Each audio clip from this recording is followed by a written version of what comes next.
Okay, good afternoon, everyone, and welcome to today's webinar. My name is Nathan from Carpentry, Australia. So for those of you who know me, good to see you again. And for those who are new, welcome to the organisation. I'm here with Tarek, who's the Head of Health and Safety for Carpentry, Australia. And together we're going to be working as a team to walk through this webinar. So before we get started, Tarek, can you give the guys a quick overview of some of your experience? You've got extensive experience, and I'm sure that everyone will take a lot of value away from this. No, definitely. Nathan, my background has been with industry associations, helping their members, whether they're small, medium, or large-size businesses. I've visited them all. They all have different ways of tackling safety.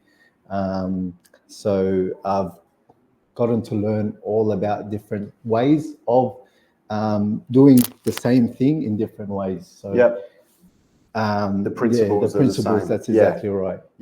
So Tarek's already worked with a number of the members across Carpentry Australia, whether it's developing the safety documents, doing audits, and also consultations to help people know where they're at.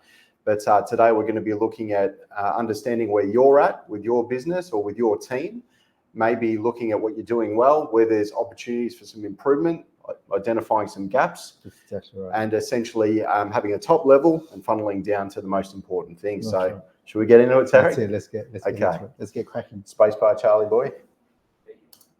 Yeah. Okay, so we always like to start with the three pillars. So we've got our three pillars being nationwide community and collaboration, a development pathway, and support and advocacy. So this is a really important part of our development pathway to ensure all our members have the tools and the support to be successful.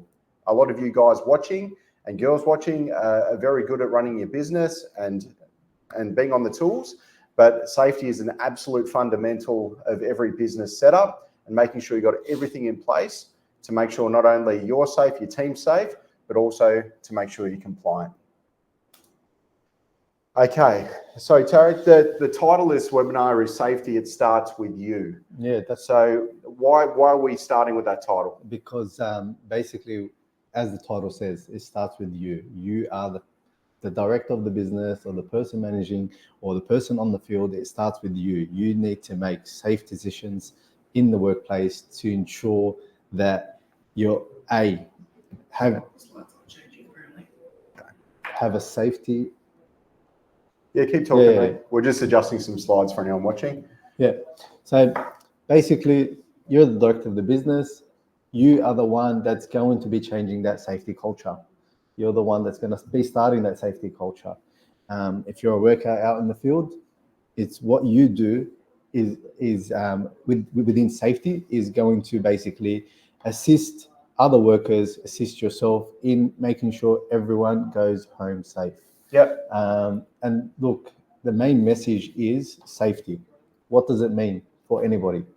I asked this to my 8-year-old daughter, and she basically told me it means coming home, Dad. Being like that's the main, like it still gives me goosebumps still today. Yeah. But basically, safety is going home to your loved ones, whether it's a partner, it's a girlfriend, boyfriend, wherever it is. It's basically going home safe to your family, even if it's your pet. Going home safe to your pet. Absolutely. So it starts with you. Yep, absolutely. All right. So what we're going to delve into now is looking at workplace health and safety. So we're going to cover a few points here, looking at well-being of employees, the importance of reducing accidents in the workplace, and right down to procedures and the training side of things. So Tarek, you go out on site and you do audits to help people understand where they're at. That's right. Often people are very busy, have the best of intentions when it comes to getting your team sorted, and sometimes things are pushed back.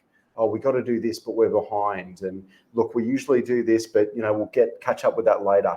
Why is it so important to get it right from the start when it comes to onboarding and training and having a system everybody understands?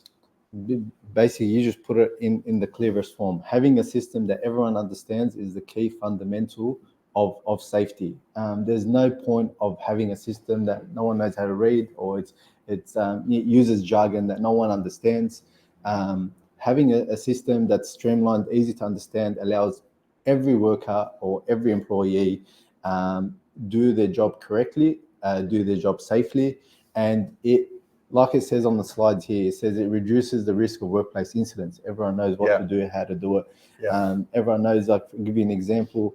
If you've got young workers on site and they haven't been trained on how to use a particular tool, which I've seen multiple times on site, having a system where it ticks off that young worker has been trained on how to use a drop saw, for example, a drop saw. Giving him that understanding that I worked with the industry association and I was overlooking all the apprentice incidents. And I had a phone call one day where an apprentice was rushed to hospital because he basically was using a drop saw and he's injured himself, sliced his hand, deep laceration. How did it happen? He was wearing loose clothing. So that's one of the things that you would train your young workers in understanding. Your procedures that you put in place will assist you reduce those incidents. So had his supervisor or manager told him, hey, listen, you can't be wearing loose clothing near a drop saw. You might catch onto it, you might slice your hand. That incident would have been prevented. So it's understanding that having the right system in place, right, and understanding that, you know, there's certain aspects of that system that need to be ticked off, would assist you in starting having a good system in place, basically. Would it be a fair comment, Tarek, to say that a lot of people, when it comes to safety, it causes a bit of anxiety? It's like it can be seen as a vulnerability, and it's in the too hard basket a lot of the times. Like, many people might have their swims that are templates they've got off the internet or something, and they go, I just need to get on site and get the work done. And then when something happens, they might try to hide it or may not want to report it. Is this a common thing that you've seen in the past? Look, it is common because companies out there, how can I put it in the best way possible? Companies out there don't like to report their incidents. Number one, because it's basically, look, with serious incidents, they need to be investigated. Having a serious incident and then having SafeWork come out and inspect your work site, and then you identify that you've left yourself open. Your insurance doesn't cover this because you haven't or you don't have the right insurance in place. So it can leave your business vulnerable. So a lot of people don't like to report incidents, but reporting incidents is very vital. Like the example I gave of the young worker with loose clothing, loose clothing. If that's been reported, then you can put together an action plan to prevent that from happening again in your business. By putting a process in place for other young workers coming into the business and saying, hey, if you're going to use a drop saw, we're going to go through a training session. This is what you can and can't do while using a drop saw, and then tick him off that he's competent and use it. So watch him, supervise him. Okay. I think that's covered it very well, Tarek. All right, let's move on to the next point. So obligations when it comes to your OH&S. So we've got an acronym here, PCBU. What's that all about, Tarek? That's person conducting business undertaking. That's basically the legal term inside the WHS Act. That if you are identified as this person, say it's a PCBU has the primary to ensure all health and safety of workers while they are at work or in the business or undertaking, and any others who may be affected to carrying out that work. So as the business owner, you are the PCBU, and you have a duty of care for your workplace and the workers, visitors, or anyone coming inside that vicinity. The workers have a duty of care. They have a duty of care to make sure that they are following the procedures set out by the PCBU, and basically responsible for any policy that PCBU has put in place in relation to work health and safety. Yeah. So I think one, to sort of step back a bit to everyone who's tuning in, there's a lot of moving parts when it comes to having a safe work environment, and we use the term system. And when we've met and spoken to a lot of different carpentry crews along the journey, and many people are quite compartmentalized in how it works. They might have some onboarding forms or just have done a basic onboarding sheet they've got off the internet. There might be some swims, and there might be just some verbal things. Hey, be careful when you do this, be careful when you do that. If somebody's given verbal information and that's it, so watch me and see how I do that, but there's no formal process, what happens then if there's an injury, Terry? That's basically, let's say there's an incident that occurs. You basically go to court for that. Yeah. If it's a serious incident, they're going to ask you questions. Where's the evidence to show that you have trained this worker on how to climb a ladder? Was there a safe work method statement for that day? Did you guys conduct a post-start toolbox talk to identify that there's excavation happening within that work site? Did you tell your workers not to go near that excavation site or stay clear of that excavation site? How did you give that information to your workers? Oh, I told them on the day. Do you have evidence of that? You don't have no evidence, it doesn't stand up. Yeah. In court. And that's basically, you are protecting yourself by having a system in place. You are protecting yourself by showing evidence that you have gone through those processes or procedures or policies with your workers. Yeah. So it's very vital that that evidence is completed and it's stored somewhere. Yeah, and as you can see there, the PCBU and the workers, there's an interconnection and interrelated responsibility.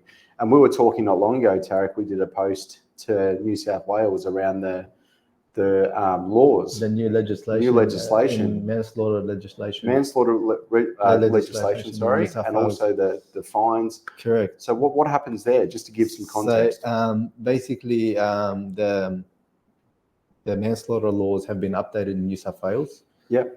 If there is an incident and it's basically deemed to be manslaughter, I'm not going to say PCBU, but people in charge would be responsible. So there's fines up to $20 million and 25 years. Yeah, 25 years in jail. In jail. So even like a really well-intended, caring individual who genuinely cares for their workers with no malice or no intent, if they don't look after their workers in terms of the safety protocols and systems and someone does pass away, it's absolutely going to devastate not only your family's well-being, your business well-being, and you as a person. Correct. That's why we're doing this webinar. So yeah, absolutely. So this is why it's such an important component of Carpentry Australia, and why Tarek's part of our team is to make sure this isn't you who has this impact and is affected in such a way. All right, so we're going to go through some procedures now, and I encourage anyone who's watching to have a bit of a think about and be honest with yourself what exactly you have in place, what's the process, and where is there room for improvement. You would have seen as we marketed and spoke about this webinar, there's going to be some key areas that help you identify some gaps. So, Tara, can you walk us through some of these key areas when it comes to the procedures? These should be a minimum to have. Minimum standard. Minimum safety procedures to have in your business or documentation to have. One of the key ones on our list is a hazard risk assessment. Yep. So what a hazard risk assessment is before you're starting a new project, you're assessing the hazards on that site. Yep. Is there excavation? Are we working at heights? Are we using EWP? Entry to that site. So you identify all the hazards on that site, and then what you're doing with that document is putting controls to mitigate those hazards. Yep. So that would be one of the mitigation controls could be having safe work method statements for that particular hazard or risk. On the day when you are doing the works, have a JSA, or some people call it HRA, hazard risk assessment, or a job start safety analysis. On that day, speak to your workers. give them the all the different aspects of that project or what's going on with that project. So complete a job safety analysis on the day to say, yes, we're equipped, our tools are all tested and tagged, we've got the right equipment, no one's fatigued, no one's under the influence of drugs or alcohol. Tick those boxes, and that becomes a legal document to say, yes, I've provided information to my workers about this project today. Yeah. Awesome. So when it comes to training, a lot of businesses, when we speak to them and there's opportunities for new people to join, a lot of the process can be a little bit fluid. It can be, they can come along, give it a try, see what they think. And then if it works and they're reliable, off we go. And then it's almost like the safety side comes down the track. That might not come in for, say, 2 months. So what if someone's first coming on board, we're talking about the minimum standards for training. What should that first week look like, Tarek? First week, someone's coming on board, you want to train him in regards to safety? In regards to safety. Okay. Yep. Complete a company induction with him. Yep. Sit down with the worker and run through who the key personnel are, identify who the safety person is, or if you're the safety person, identify who the first aiders are, and then give him all the information required for him to understand this is how our business operates. These are the key individuals within the business, and these are the policies and procedures that we have in place. Yeah. Your policies and procedures could be your PPE policy. Yep. Which tells that worker coming to work, you need to be wearing steel cap boots and your high vis and work pants. Yep. So that would be written within your policy, and run through all the company policies with him, or them. So it could be procedures on how we do incident reporting. If there's an incident on site, who to report it to, how to report it. Running through the drug and alcohol policy. You can't come to work under the influence of drugs and alcohol. If you don't have that policy in place and someone does come to work under the influence of drugs or alcohol, you can't test them legally because you don't have a policy in place. Yeah. So it's good to have those sort of items in place. Yep. And then obviously toolbox talks. Everybody throws that term around, but there needs to be a proper system and a record, correct? Yeah. Look, toolbox talk, some people can use toolbox talk on the daily on the job site. So they sit together. That's to me is basically like a pre-start hazard risk assessment or a JSA. The toolbox that we are talking about here is monthly toolbox with your business about a particular topic. Yeah. So it could be ladder safety. Yeah. In this toolbox, always communicate the hazards of that particular topic. Identify how the business has put mitigations in place, what the worker should be or shouldn't be doing while using a ladder. So make sure you have 3 points of contact. You're not, using a ladder for long duration of time. Use something more appropriate. But then also in your toolbox talk, have a section for feedback. Yeah. That is the most vital aspect of a toolbox. Feedback from the workers. Allow them to give you feedback on different, like you might have a worker saying, hey, the ladders we use, we need longer ladders, we need bigger ladders. Allowing them to give you that feedback is the consultation part, which you need to be doing with your workers. Yeah, absolutely. That's a great point. No, I don't think many people do that. So getting that feedback is essential. Incident reporting, we spoke a little bit about this before, but is there anything we should add in terms of that incident reporting? Always establish clear incident reporting procedure. Who the main person to report incidents to. Have basically a checklist, if you must, of incident happened, who do I report it to? Is it a notifiable incident? Does it need to be notified to Safe Work or WorkSafe, depending on which state you're in? Make sure you're doing that, because if you basically, you don't want to cover up a serious incident. Yeah. Because you can basically get in more trouble. Can you give an example about what can happen if something gets covered up? So when they usually, if it's a serious incident and the ambulance is called to site, the ambulance usually calls Safe Work to come in and investigate. If that doesn't happen, and you're trying to cover up, you're basically hindering the investigation, because it becomes an investigation. That side becomes an investigation. I'm not a lawyer, but you shouldn't be doing that. This is generally speaking. Yeah, generally speaking, you shouldn't be doing that. Yeah. Yeah. And then let's say, for example, someone really damages their leg on site. They have a fall, blow their knee out, blow their hip out, and then they say, "Oh, look, take a day or two off, take it easy, come back, and we'll give you some lighter workload." But then the injury gets worse and worse and worse over time. So depending on your state, for example, New South Wales have iCare, where you have workers' compensation through iCare. Yeah. If there's an incident on site that the worker has to go get medical treatment for, my suggestion is to call iCare and say, "Hey, this is the incident." Now, if it's not serious, that case will be closed out quicker. If it is serious, so we've had, you might have a certain incident occur. You might not show physical signs of that incident, but later on that night, for example, you might be rushed to hospital because you're coughing out blood, or something's happened to you internally because you can't see it outside on your persons.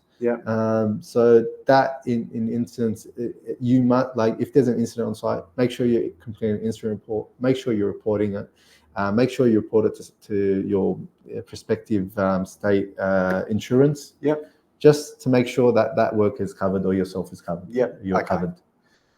Okay, so then we've got emergency planning and response. So a lot of us are familiar with fire drills, and everyone getting familiar with emergency access and exits.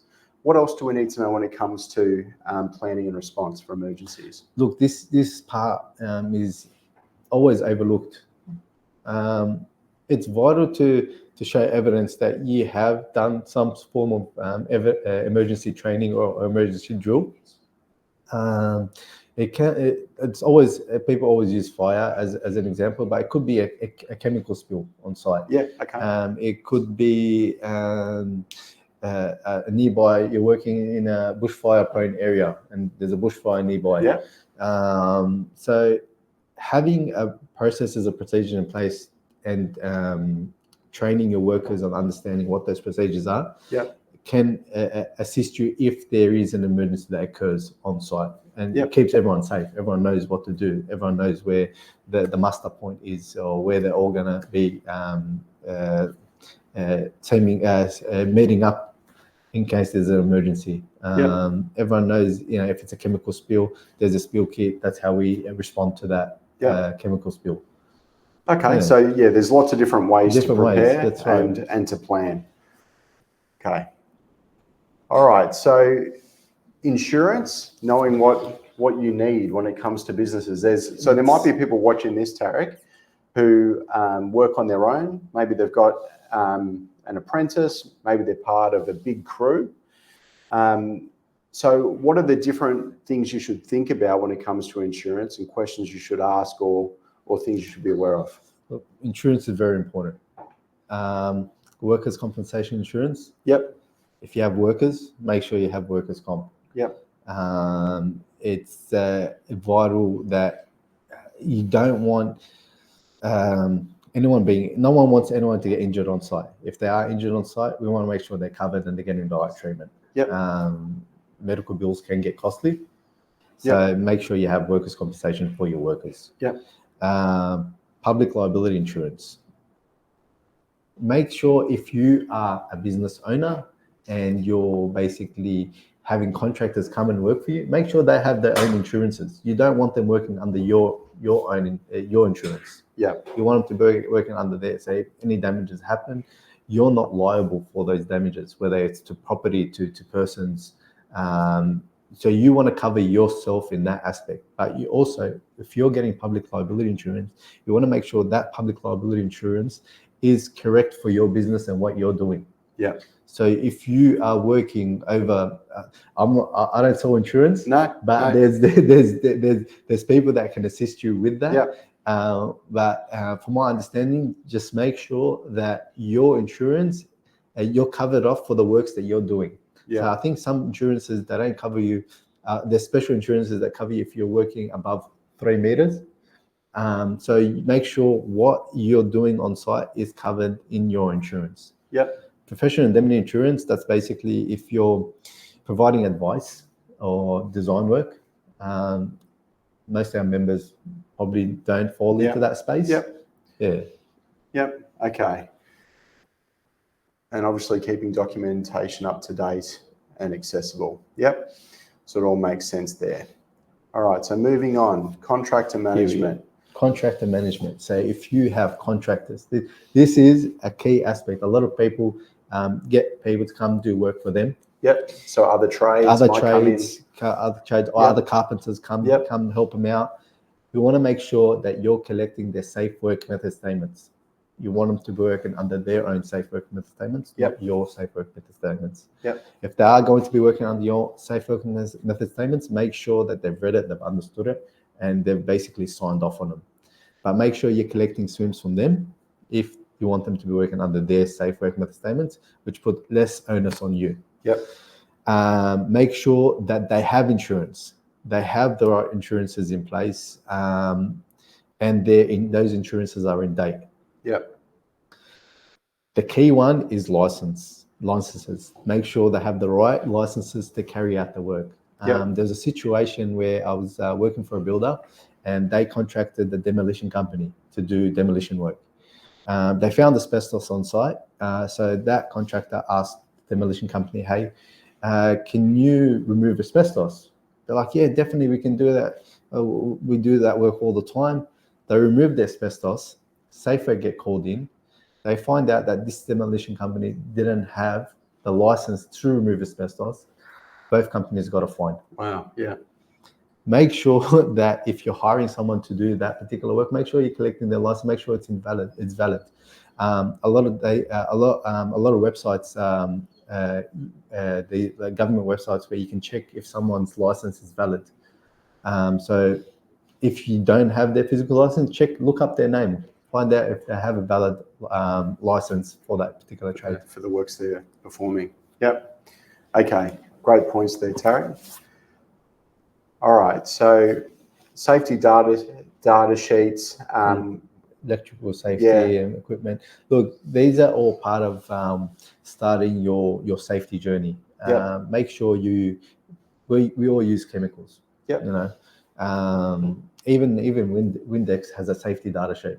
Yep. You're using Windex, it has a safety data sheet. So your team on site, if they're using any chemicals, make sure you're downloading those STSs for that particular chemical and giving them access to it. It could be digital access, it could be a printed copy of that STS, but make sure that they have it just in case, they get it in the eye or accidentally get swallowed or whatever it is. You have the STS to basically allow you to follow the emergency procedures within that chemical. Yeah. So dealing with stains, with paints, with glues, correct, all those sorts of things that you encounter on site. And by law, all these chemicals must have a STS on their website or from the retailer or whoever's selling it. Yeah. Now, STSs are valid 5 years from the issue date. So all these STS have an issue date.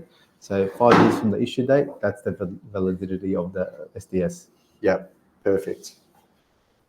Okay, so let's go back. We got electrical safety. Electrical safety. Let's go back to that. Yeah. You got your test and tag. That's as part of the Australian standard 3760. So we got test and tag here, Tarek, don't we? Is it in date? It is. Well, you sure? Absolutely. Don't you worry about that. That's a good question. Yeah. We'll make sure it is. Just make sure that any electrical equipment that have leads that need to be tested and tagged are in date, and keep or maintain a register of those STSs. Last thing you want is taking an equipment on site that malfunctions or causes a fire. Another register you should keep is electrical equipment maintenance or asset registers. So this could be on certain tools, it could be on your vehicles. Make sure that you're maintaining or have a schedule of maintenance for that equipment. One thing that usually doesn't get looked at is ladders. If inspect your ladders at least every 6 months, just to make sure. Obviously, you inspect it before you use, but inspect it. And even if you want to put a test and tag on that, like just the electrical test and tag to say that we've inspected it on this day, and the next test date is within 6 months. And just put that on the register that you've tested it or you've inspected that ladder. That can save you down the track to say, yes, we do inspections on our ladders. They're all in good condition. And they get inspected before use. Absolutely. Anything more to add on that one? No. Okay. So one of the most important things that we wanted to express as part of this webinar is, number one, to give value and make sure you're prioritizing safety. A lot of people, we have, as you know, on social, a very broad following, and we love seeing the great work everyone's doing and showcasing the work you're doing. But we also got to make sure that you've got all your ducks in a row and that you've addressed any gaps and you have your systems in place. And one of the main reasons we've got Tarek as our lead when it comes to workplace health and safety is to make sure that all our members are covered. And one thing that we do for all our members now, and if you're not a member, please ensure you become one to get access to this, is we do a free safety consultation that allows everyone to, at the very least, understand what's in place, be able to measure where they're at, and have a bit of a plan to move forward. Do you want to talk a little bit about that, Tarek? Look, the main thing is to as we started, it's a safety start. So you're starting that safety journey. We know that you're not going to implement all processes or procedures in place, but we want to give you what's minimum requirements for your business to start working on, so you can start that safety journey. And I think we're working on bigger projects that are going to allow our members to build that safety culture within their business by having different types of software and different programs to assist them with that safety journey, making it all streamlined and easier for them to basically be compliant with safety or with the regulators. And one thing we're working on, which we've touched on briefly, is the member profiles coming up. We're going to be able to showcase that you're above board when it comes to your safety processes, systems, procedures. And those audits will take place for all members to get that stamp of approval. So whenever a public user or a consumer comes on to check out your profile, they'll know you've got our tick. But guys, thanks for tuning in. Charlie, any questions or anything that, all good? Should we reveal the safety app that we're going to launch, or leave that for another time? That's a great idea, Tarek. No, leave it another time. Okay. We've got some exciting things coming your way, but we're going to tell you about that a little bit later. It's very exciting, and Tarek's been working tirelessly to give you guys a tool and a resource that allows you to not only have an entry-level system, but to have some tools and resources. And these are going to be made available to all people who have entered the webinar today, and also anyone who follows up to express interest. So we're going to do an email out after this. There'll be some information in the upcoming newsletter and follow-up as well, to allow you to start that journey, get your safety start. But thanks everyone for watching. I hope you found this valuable. Tarek, as always. Thank you. Good man. Thanks, guys. Bye.